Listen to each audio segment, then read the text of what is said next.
Ng'eno wakati watu yake wameguzwa, yeye anakuwa mstari wa mbele. Hata anaweka maisha yake hatarini.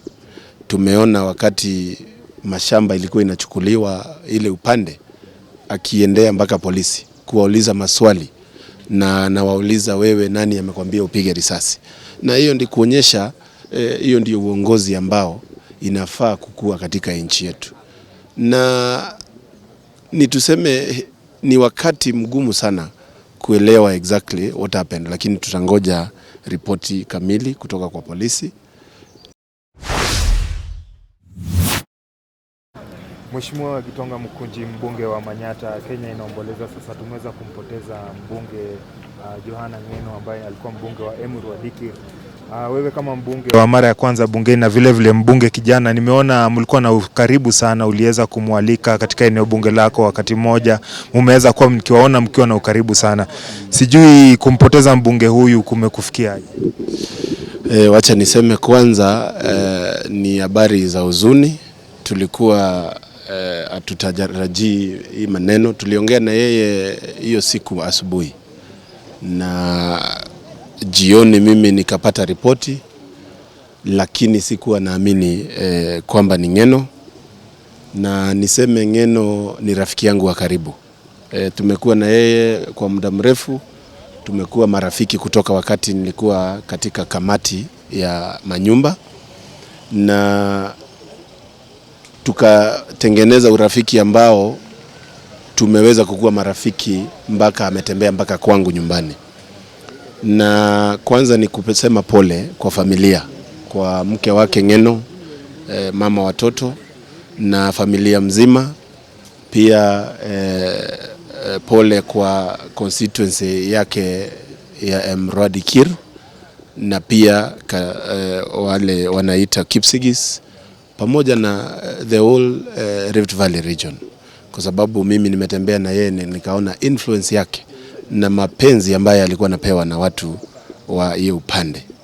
Lakini niseme lesson moja ni kujitolea kwa Ng'eno katika maneno ya wananchi wake, na ni kitu ambayo mimi nime-emulate kutoka kwa maisha yake, ya kwamba Ng'eno wakati watu yake wameguzwa, yeye anakuwa mstari wa mbele. Hata anaweka maisha yake hatarini.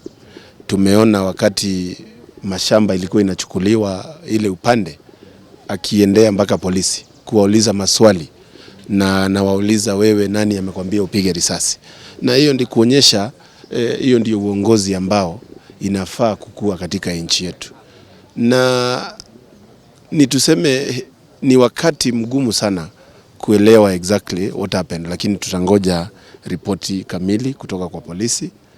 Ningesema kwa saa hizi ni tupee familia nafasi ya kuomboleza, tupee familia nafasi ya kukuja pamoja, na tuzindikishe Ng'eno kama ile mjasiri ambaye amekuwa, kwa sababu hiyo ndiyo haki. Watu wangu wa Embu na Manyata wanajua Ng'eno ametembea huko, ametoa mpaka pesa yake kusupport vikundi vya SACCOS zile ambazo nimeanzilisha wakati nilikuwa mbunge.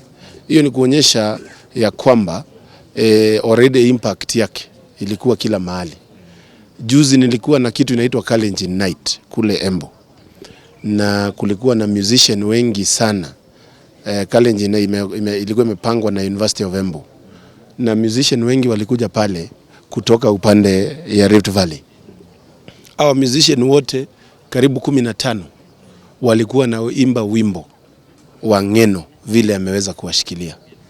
Leo hii tunaomboleza Ng'eno akiwa ametoka kushikilia msanii mwanamuziki, na ni kitu ambayo hata mimi naangalia na emulate, kwa sababu ni maneno ambayo imeonyesha ya kwamba unaweza jitolea kushikilia watu ambao unaona they are neglected, kwa sababu ni ukweli ya kwamba musician wengi wameachiliwa na the mainstream sector ya youth and creative industry.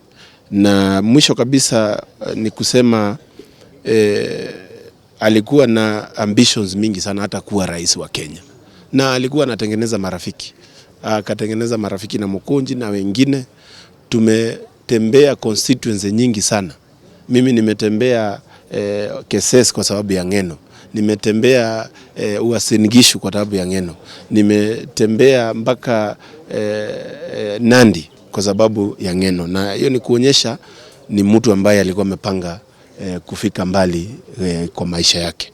Na mimi nasema pole kwa familia, nasema Mungu aiweke roho yake mahali pema peponi. Na Mungu ajalie familia baraka ya kuendelea kuwa pamoja. Asante sana. Asante sana mheshimiwa.